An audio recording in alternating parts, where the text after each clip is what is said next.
Eric Myers, Director of Government Affairs, here to talk to you today about what the City of Minneapolis is calling the opportunity to purchase ordinance. This is a draft proposal. Just got to look at this draft for the first time about 2 weeks ago on a Friday. We've been studying this issue because Washington, D.C. did this in the 80s and went ahead and updated it later. So there's a couple things just to take away from this today. And I think one is the fact that there is new information from the City of Minneapolis. There is an updated draft. There are substantive changes from versions that we've studied in the past. So if you've been on one of these PowerPoints before, or if you had me out to your office to speak on this issue, there's going to be some new stuff. Secondarily, I want you to know that the Minneapolis City Council has basically ended its work for 2021, and they do have to reconvene a city council, a brand new city council with new members in 2022. And then this issue, if it were to be reintroduced, it would need to be reintroduced, and then it would get referred to a committee. But why we're here today is there are substantive changes, there is draft language, and we anticipate that this is going to be introduced and sent to committee. After being sent to committee, it could be forwarded, or they could stop altogether, but it could be forwarded on to the council and passed. It does take about 3 weeks once it gets forwarded on to the whole council, because you have a first reading and then a second reading that's a public hearing, and a third and final meeting that's kind of finalizes the process. So we're just getting ahead of this. We're sharing this with you as a potential for discussion, and that the details and trying to get you updated on the details on this, because third and finally, we're really going to get to the point in this process very soon where we need all 10,000 of Minneapolis area realtor members to be conversant on this issue, understand what's being proposed, what the details are, and how to talk about it with elected officials and city staff and the mayor and people in your community. If you live in Minneapolis, if you live in one of the neighborhoods and one of the wards, we'd be happy to have your help. But we really need members to know about this issue, become conversant, and then understand how it impacts your business. And then we're going to ask members very shortly, probably very quickly in the new year here, if this gets introduced, as we turn the advocacy engine on for the Minneapolis area realtors, to go ahead and contact your city council members, talk with your friends and neighbors, people in your sphere, people in your offices, and make sure they understand that we have a great deal of a number of concerns here. So with that said, I'll just continue here. Some of the items are new, but by about 3 or 4 slides, or some of the items are recurrent. And then, but by about 3 or 4 slides in, we'll be to kind of the new draft and the information that has changed. So just dive right in here. Let's see if I can forward it. So, Tenant Opportunity to Purchase Act, also being called Opportunity to Purchase Act in Minneapolis. They're just kind of striking the word tenant. It is essentially a first right of refusal ordinance.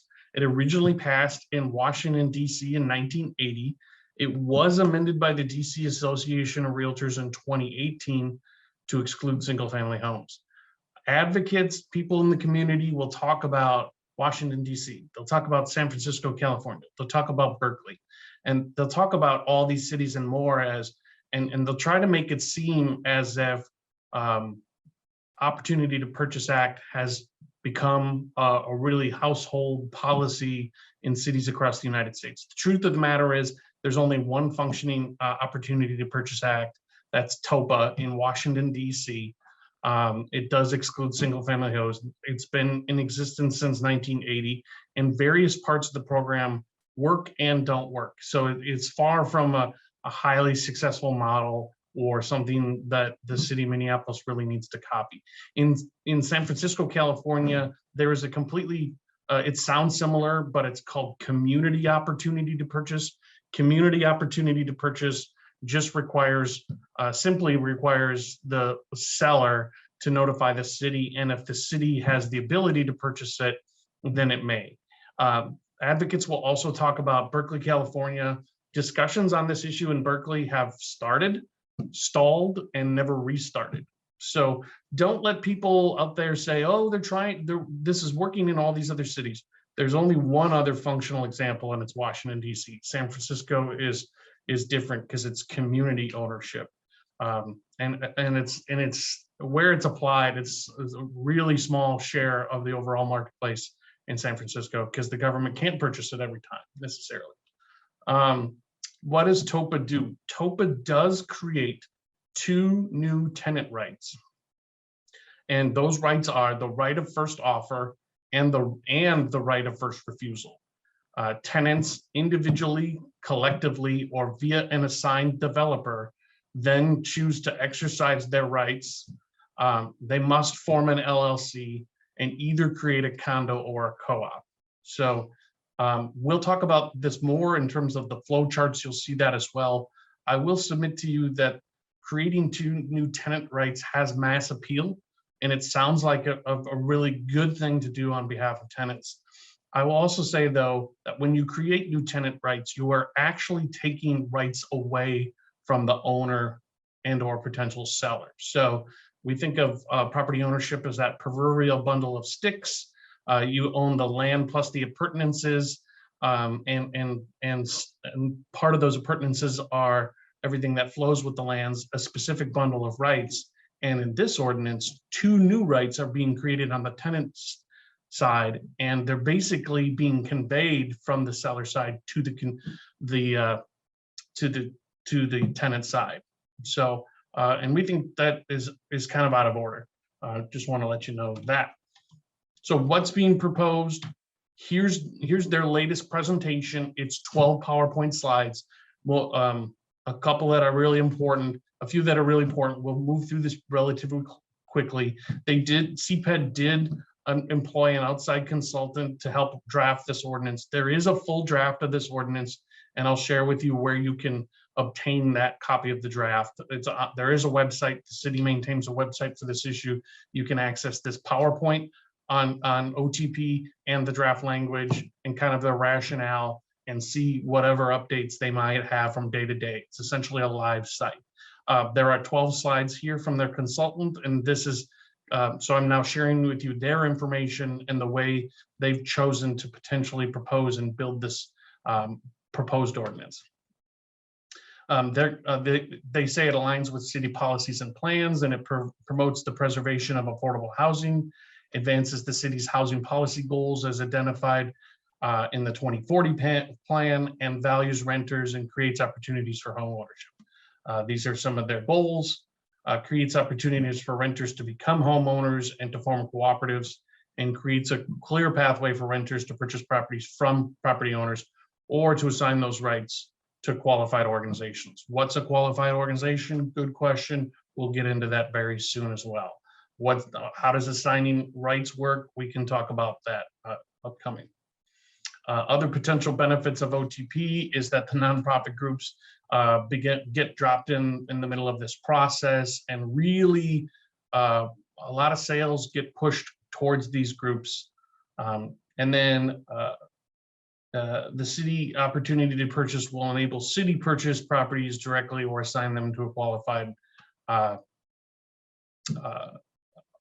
operation as well, qualified organizations. So whenever you see the words QO, they're referring to qualified organizations, which is essentially nonprofit groups.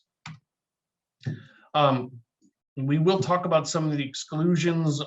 One of the main, there are a long list of exclusions included in this draft, which is a start, and it's a direction away from what was previously discussed. But we still think there's some problems here, and not a ton of answers necessarily. So all rental properties would be covered under OTP unless they're subject to certain exemptions. The exemptions are listed here: owner-occupied duplexes, accessory dwelling units, new construction 10 years old or less, group housing, assisted living facilities, housing cooperatives, and certain types of existing subsidized housing, be it federal, state, or local, would be exempt. The big exemption here, we'll talk about this in the next slide as well, small 1 to 4 unit property exemption, but only applied to properties where it's owned by an individual and that individual has an interest or 5 or fewer rental dwelling licenses. That's important. So Eric, are all 1 to 4 unit buildings exempt? No. The first test is do you own a 1 to 4 unit building? Yes. Is it owned by an individual? Yes. Are they exempt? Not necessarily, not until the next step. You still have to be an individual, so you still have to be an individual and not an LLC, and you have to have interest in 5 or fewer total rental dwelling licenses in the city. So that's a multi-part test right there.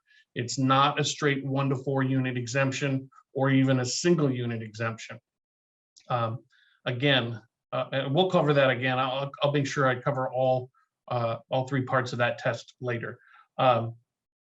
There are certain specific property types of transfers that may also be exempted as well. Transfers within families. So if transfers related to revocable trusts, and some transfers after the death of a natural person, in this case, presumably the owner, where a plan has been legally set up, probate and or end of life issues have already been where the property has already been set up ahead of time. Transfer of property to a public agency or a transfer based on a court order. So the city does not intend to apply this own ordinance to themselves or in situations where the court is dictating a particular outcome as well. There would be also exemptions for limited types of corporate/organizational transfers, such as transfers of a fractional interest or transfers with no consideration of deed. So those are pretty technical examples, but otherwise they intend to apply this ordinance to every property not subject to a property transfer exemption or certain exemptions as listed here on the sheet. And then also in the draft. This was built from the draft language. Okay, so we did talk about there's a proposed exemption to mitigate the impact on small properties, citywide, 1 to 4 unit rental properties. Here's the numbers, about 19,000 total properties owned by individuals. The city estimates that 2,600 of those, or a little bit more, at 13% would be subject to opportunity to purchase. And then about just over 17,000 would be potentially exempt because they would meet that test of 1 to 4 unit properties owned by an individual with an interest in 5 or fewer total licenses in the city. This actually means the vast majority of the ownership in Minneapolis is by small mom and pops, especially in these 1 to 4 unit categories. These are your friends and neighbors that own these properties.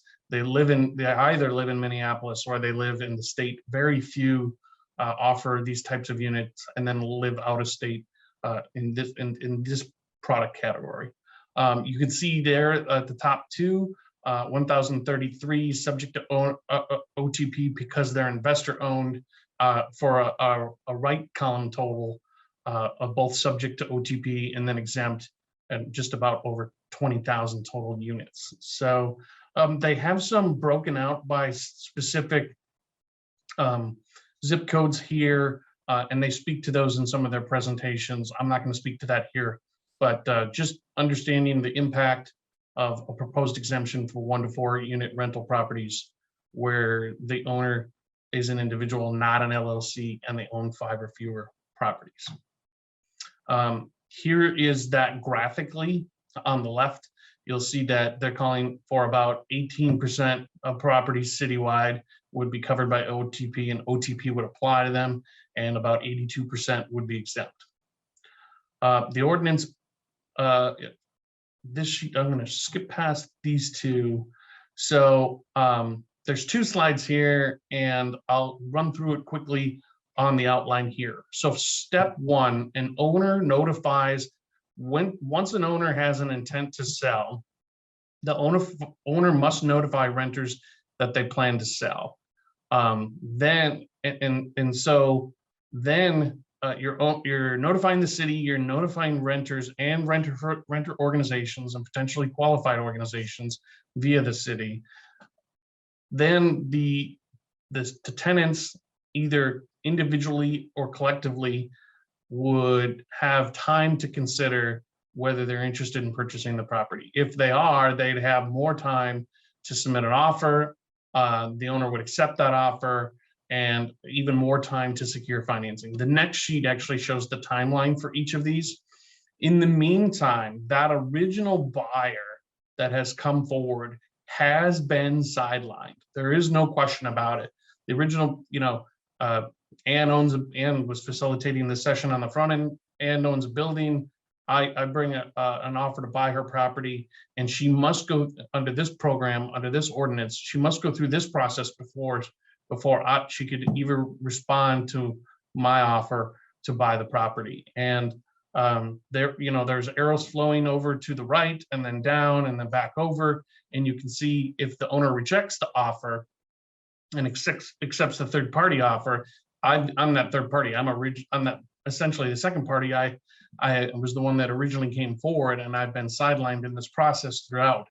But even at this point, Ann accepts that offer, my third party offer, and now this is called the right of first refusal. You might as well call it in your mind the right of second refusal, because on the front end you were given the right to first offer, and here you're being given the right to first refusal. So in this case, the tenants have submitted an offer either individually or collectively, but they haven't matched the sidelined buyer.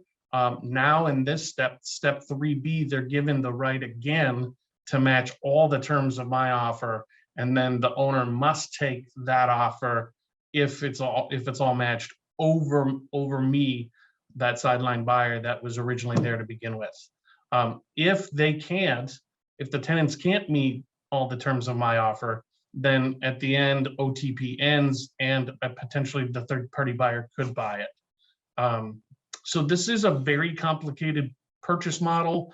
It really changes how the marketplace works in terms of real estate. I know that you have the expertise in this business to understand how that does impact your business. And this is going to be one of the areas we're going to need to continue to educate elected officials, city council members, staff, and basically anyone that'll listen about how the marketplace truly does work already before we can even talk about this policy and some of the concerns we have with it. Here is that same timeline, but now it includes the wait periods, or the periods by which there are specific things going on. So again, walk you through it. Owner notifies renters that they plan to sell. A purchaser has an offer, and a purchaser has been identified. In 1 to 4 units, and in 50 to 50, 5 to 50, and in 51 plus, there are different timelines. But I'll just go even with the bottom line one, which is the lowest one for each one. 1 to 4 units. In a 1 to 4 unit building, the owner would notify the tenants that they plan to sell, and they'd have 45 days to consider whether they're interested. If they're interested, they'd have to forward a statement of interest. So it's important to notice at the 45-day mark with a statement of interest, this does not, at the end, within that 45 days, they don't even have to prove whether they're even credit or bank funded at this point. So 45 days just to consider whether you're interested at all as a single tenant or collectively as a group of tenants, or assigning my right over to a qualified organization. Again, the original buyer is sidelined during this time period. Step 3A, that tenant group, the renter or the renter organization or the qualified organization, a nonprofit, submits an offer. At this point, they submit an offer, based on these timelines. So you could be out to day 90 here on the 1 to 4, and you could be out to day 180 at the end of step A, and you may have just received an offer from the rental organization or the qualified organization. Even at this point with the author, they don't necessarily anticipate the financing having been fully secured at this point. This is different than your current buyer model, and very, very different from your current buyer model. And the proceeding down the yellow boxes, the owner accepts the offer. Step 4, only at this point, now out past potentially 150, just short of 150 days on the low end, the renter organization, the city, or qualified organization secures the financing and closes the sale. So we have a tremendous, this is a tremendous timeline. This is a tremendous departure from the current purchase process. And again, arrows going over to the side. If the owner rejects the offer, then in 3B, the tenant renter organization, the city, and the qualified organizations all have another opportunity to match the terms. If they don't match the terms, then the original sideline buyer couldn't proceed with the purchase. So this is kind of the most complicated approach to a sales process of any property I've ever seen in any public policy I've ever reviewed across the entire country. That's no understatement. Just proceed here. The city of Minneapolis intends to use the phased approach, and they have identified 5 phases. And then there are portions, and then this matrix moves both down and across entities with the OTP, building age, property size, the estimated annual volume of transactions covered by OTP in each of these phases, and then a projected timeline that lays out securing staffing and the funding to actually administer this program. In a previous study, it was concluded that no less than 8 city staff, full-time equivalent staff, that's a full salary with all the benefits, would be necessary to build out all the phases. The city, this matrix recognizes that the city's not necessarily going to have that funding identified or have secured the staffing by the time that they potentially roll out this ordinance, and this is why they are proposing phases. There are triggers in these phases too. I mean, there's a 6 months, 12 months, 6 months, but it's also 6 months after securing funding for staffing and program funding, and then 12 months after phase 1, and 6 months after securing staffing and program funding again. So you can imagine, as government rolls out programs, this isn't necessarily a very clear timetable, and they're attempting to be as specific as possible, but you can see how this could potentially drag out even longer because the trigger is actually securing the funding and securing the staffing within the also built out timeline. So what's Mars' position? Realtors favor the creation of homeownership opportunities that support a variety of housing options. We are in favor of housing policies that provide a full range of housing options at prices that Minnesota families can afford. We believe that today's renters are tomorrow's buyers. Realtors are out there every day working with current renters, helping them save, helping them learn more about home ownership, understanding their needs, and responding to the requests to provide professional services in the real estate space every single day of the year. We can tell you we've studied in depth for multiple years, both the Washington, D.C. ordinance and now the proposed Minneapolis ordinance just out in the last couple weeks. This opportunity to purchase program has tremendous drawbacks, a lot of unintended consequences, and it significantly alters private property rights and property ownership. We do believe there are more effective ways to create balanced, equitable, and a more balanced and equitable housing market in Minneapolis without this ordinance.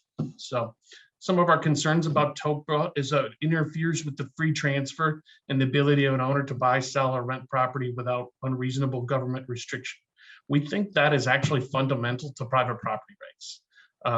You don't truly own something unless you are allowed under the law to buy, sell, or let it for rent. This is very true of real property. It is the definition of what real property ownership is about. I must be able to buy, sell, or let it for rent without unreasonable government restriction. We do believe the opportunity to purchase program as proposed by the city of Minneapolis steps outside of those bounds. It is more than one large leap into the unreasonable government restriction of fundamental private property rights violations. It just cannot be seen more clearly in that way. It does create and confers two new rights to property where no ownership interest exists. Truly, this can be tested by understanding leasing through the common understanding of leasing a car. If I lease a car, I have a certain limited number of rights, and the dealership has a certain limited number of rights. And technically, I don't own that car until I've completed a purchase. I'm leasing it. I'm essentially borrowing it. I'm paying for the use. I don't have an ownership interest in that car. I can secure an ownership interest in that car later, and do so through a deal with the dealership. But that would be a contract between myself and the dealership. This ordinance creates and confers two new tenant rights where there is no ownership interest currently. That's a problem. And we intend to continue to show that as a problem. It inhibits the seller's options during the sales process. I talked about during the flow charts, it sidelines the original buyer. Even if, think about this for a second, there's no single family exemption in this ordinance as proposed yet. It's something we intend to ask for if they intend to move this ordinance forward. But we don't even know on a single family home, the city presumes or doesn't even attempt to answer a single family home that's being rented today could be purchased tomorrow by a new buyer, and they could intend to occupy it. And this ordinance is sidelining that buyer as well, even though they plan to create their own home ownership opportunity. This ordinance delays seller market times from a minimum of 150 days, which you saw in the 1 to 4 unit totals, up to 345 days for the 51 plus unit totals. I submit to you, I work in government affairs. I do not sell real estate for a living, but I do understand your market times are much, much faster than 150 days and 345 days in this range. This ordinance has already proven highly susceptible to exploitation in Washington, D.C. And we can talk about that too, or I'll answer questions to that extent later. And we just think this ordinance further restricts the supply of affordably priced rental housing in Minneapolis, in a market that resembles the rest of the country as well, but where supply of affordably priced rental housing is already restricted. And we could do well to develop as many new units as possible. I hand it to City of Minneapolis and I hand it to the City of St. Paul, where they've invested in new and affordable housing. There was an announcement in St. Paul this week about several millions of dollars, tens of millions of dollars being poured into the continued development of affordably priced rental housing in St. Paul and in the metro area. Every new unit that can be brought to the market definitely just helps. Ordinances that continue to restrict the supply and make the situation worse are just not helpful. We do believe that TOPA, or Opportunity to Purchase Act, is completely unnecessary for single family homes. The current home sale process in Minnesota easily facilitates the best means possible for tenant or non-tenant transfer. Tenants in a single family home are protected by state law. If sold and a lease is in place, the new owner must honor the lease of the current tenant. And tenants are generally notified early in the sales process of a single family home, giving them almost a pre-market opportunity to get their affairs in order, apply for financing, become credit qualified, begin working with a realtor. This happens all the time currently. If you are a renter in a single family home and you have the means and the credit score and the down payment assistance saved, or you can work with a realtor to access down payment assistance, there's nothing right now in current law that prohibits you from being the first person to put an offer in, or to be in any position to put the offer in. There's no reason, there's no advantage to TOPA in the single family market either. We'll talk about that as well. There's no financial advantage in TOPA for single family homes, because both in a regular single family homes purchase scenario and a TOPA single family homes purchase scenario, the buyer would be required to be credit qualified and have either access to down payment or saved down payment dollars to even continue to proceed with the purchase. And then management companies incorporating condominiums, cooperatives, bridge financing is generally not available to people in single family homes. So completely unnecessary in single family homes, creates a situation where it sidelines a potential buyer who may actually homestead the property. Very long timelines. We talked about this in the flow chart. A statement of interest period that occurs on the small end of units to the largest units of 45 to 105 days. An offer period is just as long. A right of first refusal in this ability to match the terms of a sidelined buyer. And then another very long extended period to secure and close the financing. And you can see those timelines here and in the ordinance draft and in the flow chart. Just timelines are just well too long and do not fit the current marketplace. Some points about TOPA. The new tenant right is really actually a seller obligation. So you're handing the right of first offer and the right of first refusal over to the seller, over to the tenant, but that actually is just obligating the seller to deal with the tenant first and only. It's giving a first position and a second bite at first position preference to the tenant. This is as opposed to competing in a free and fair market. If I own a building and it's a 1 to 4 unit building and I intend to sell it and a buyer's come forward, they can bring the offer. If a tenant also wants to put an offer and compete on the free and fair open market, they can do so. Under this ordinance, the tenant receives the right of first offer and the right of first refusal. Those are two separate but important preferences over the free market, over any offer that comes in. So newly created tenant rights are assignable. I do have to change this. The draft does not actually include that they're saleable, but that's a point of contention within the public sphere on this issue as well. So tenants can assign their rights. The second one is incorrect at the moment. Tenants could sell their right for monetary compensation. But I will mention the reason this is in here. In Washington, D.C., it does work that way. And there are groups out there that propose to keep this provision or add this provision back to the current draft. And rights can be assigned or sold to third parties without the knowledge of the seller. So those are some of our concerns on single family. In multifamily structures, a tenant majority vote is required to create a management entity.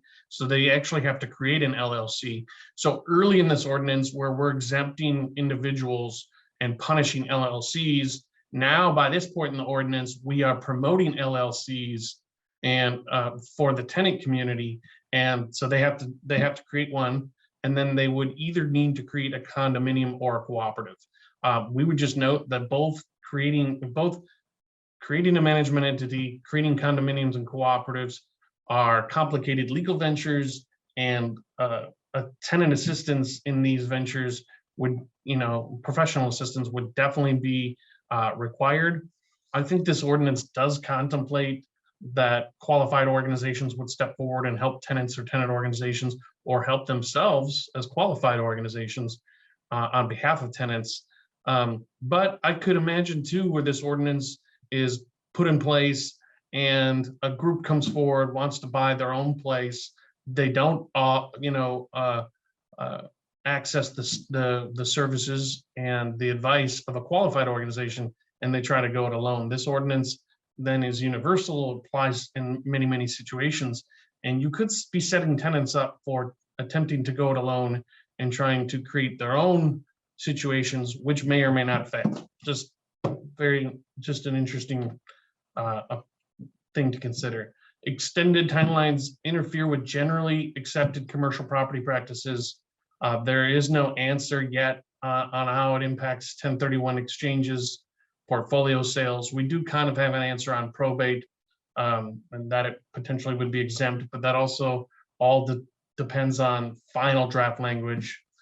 Properties must be managed for the long-term maintenance, including repairs and potential per unit cost increases. We've seen in Washington, D.C., where some larger buildings were able to be purchased by their tenants, and just a few years later, they have a very large capital expense, a long-term maintenance cost like a new roof, or repairs to parking structures, or even repaving the outdoor lots. These are some of the most common expensive items for commercial property. And then when the new owners then actually have to face that reality, and there are no dollars set aside for those kinds of costs and those improvements, now the per unit cost is well beyond their rent, it's well beyond their original payment for that, and it's well beyond what the free and fair market would potentially provide for an owner in a similar situation.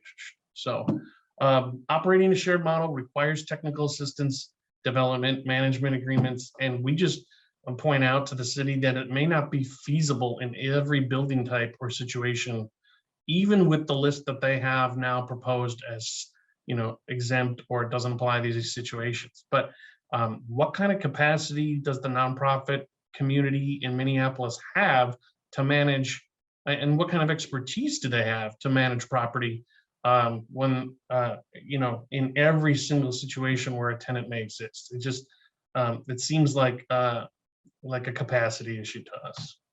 So what can you do? Familiarize yourself with the OTP proposal, educate agents in your office and your sphere. There were some public information sessions this month. If this ordinance gets reintroduced again, there'll likely be additional public information sessions. So attend those public information sessions if you can. Take the survey and provide feedback. And I have a link on another slide up here about that. And contact your city council member. So we are, like I said, at the front end of this, we're going to get to the point very, very quickly here, if this gets reintroduced, where realtor advocacy, the ability to contact your council member and clearly tell them how this does not fit with your business, how this does not align with current real estate practices, and how this actually is a potential setback for people looking for home ownership opportunities in Minneapolis, and that we should refocus our efforts on other issues. So be willing to step up as we call and let you know when the time is right to do that. So this is your business, and you should be involved in protecting them. Some of the city, I mentioned the city resources. Here's a couple links, and we can share the slides to folks if they're interested. You can also find these on Google search. So the City of Minneapolis site on renter opportunity to purchase, you can look at all 12 of these PowerPoint slides. You can also read the ordinance, and there's also a graphic representation of the city's proposed timeline. Take that city proposed timeline with a grain of salt, and just understand that the current 2021 City Council has essentially convened, gavelled out for the year, and the new City Council in 2022 would have to take up this reintroduced ordinance and send it to committee and do additional work. So stakeholder feedback, contact your council member, tell them this is unnecessary, tell them that tenants can already purchase property. There were 3 buildings sold into tenant collective ownership in 2021 that were done without a TOPA program. Advocates in the pro rental renter tenant community are aware of this. They actually help them facilitate those purchases, and so that actually to us just reinforces the point that OTP is unnecessary. Tenants already have the right to purchase property just like anyone else. If you're living in a rental unit today and you have an interest in being an owner, contact a realtor, contact your trusted professional, and begin the process of purchasing that building today. Put in an offer, and then have that offer compete in the free and fair market, and attempt to gain home ownership for yourself. That is absolutely within the current scope and spirit of the current law. So it's unfortunate that OTP would start to pick winners and losers and give preferences to tenants over anyone else that also is looking for their home ownership opportunity in the city, and that it kind of reverses the fairness. So just want to put that out there. You can take the survey by Friday, January 7th. There's a link to that survey. And this survey link is also available on the City of Minneapolis website. So if you landed on the City of Minneapolis website, you reviewed the ordinance, looked at a couple more slides, and then collected your thoughts, you could click on this link and contact the council and share your feedback. So with that, I believe we left about 10 to 15 minutes for questions, and I'd be happy to take those at this time. Yeah, I've seen one come through so far, Eric, asking, is a 6-unit building considered 1 rental license or 6 licenses? Yeah, that answer would be, I mean, if you were the owner of that building and of that unit, you'd know the answer to that based on your license status. So because you'd either have, it's either 2 buildings with a certain number of units, or it's 1 building with the 6 units. So you would know that as a landlord or a housing provider already via your current license status. I can't answer that for you further than that. All right. That's the only question I've seen come through so far. So if there are more, please feel free to send them over. You can give it another minute.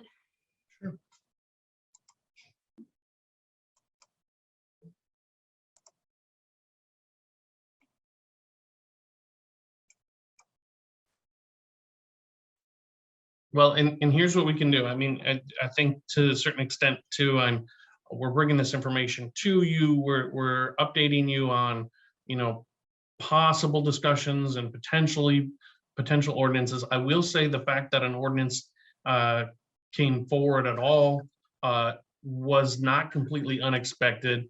There was previously we were able to we understood the city was essentially shelving the issue for a certain amount of time, and then they were giving themselves to operate within the current housing context.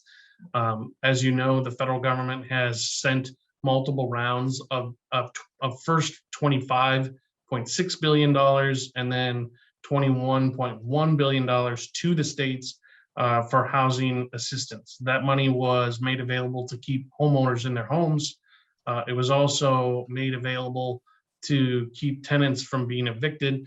And Minnesota has had an off-ramp that's come and gone with the expiration of executive orders in Minnesota. Other states haven't necessarily had an easy off-ramp. So the city of Minneapolis did take a timeout on TOPA earlier this year. And as the title suggests of this PowerPoint, it's kind of back now for discussion, but also understanding year-end, the holidays, and the ending of one council and the start of another. So there's a question here too, that the panel is targeting 3 zip codes with many tenants on Section 8. The panel has no idea of how many or nor how or would or could they finance. Yes, there was some additional attention paid to these 3 zip codes with the idea that investor owners or housing provider owners is heavier in a couple of these zip codes. These zip codes don't have a functional, there's no functional language in the ordinance. These are essentially being called out to just point to the ownership model and the situation in some of these zip codes and how this ordinance might impact them from an overlay perspective. There isn't language in this ordinance that is necessarily just tailored to those zip codes. So it's not like in this zip code or in that zip code or in the third zip code that the ordinance would apply any differently. They're simply kind of pointing out the presence of additional investor and housing provider presence in those communities where the percentages and the share of the marketplace is just higher. If that makes sense. Another question came through. Do property owners have legal recourse against the city based on Minnesota or US law if the city proceeds with this ordinance? That's a good question, and it's a recurring question for us. To date, the Minneapolis Area Realtors has not secured a legal analysis based on the proposed draft, and part of that is this version of the draft was recently, just recently released within the last 2 weeks. So we've just got our first look at it in the last 2 weeks. We are having an analysis done. But it's not, the first analysis is still coming back, and I anticipate getting that analysis even yet this week. But it's not currently a specific Minnesota legal analysis. It's more of a policy analysis overall. So it's unclear. That's not an easy question to answer at this point. There is reason to believe that parts of this ordinance would be subject to litigation based on the definition of property ownership and that original point that I made very early on in the presentation about unreasonable restriction of the property by government action. So there are also other portions of this ordinance that would be subject to litigation. We've looked at those and kind of reviewed those, but we haven't come to any I'm not an attorney, so we haven't come to any legal conclusions about those, other than to note that we believe that they're potentially ripe for litigation. Hope that helps.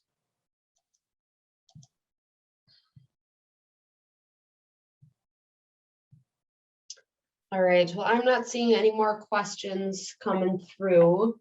But as I mentioned, this recording will be available after today, so we can reference back to it if you need, and Eric's always available to talk with members and answer questions that may come up as we go. That's right. I appreciate everybody taking the time to learn more about this ordinance today. I appreciate the kind of that we're ringing the bell early on this, and we're trying to make you aware and bring you up to speed sooner than maybe even the conversation is occurring on the ground. But I hope this gives you a good glimpse into what's out before us here in 2022. If you have any questions, please reach out. Thank you so much. Thanks, everybody.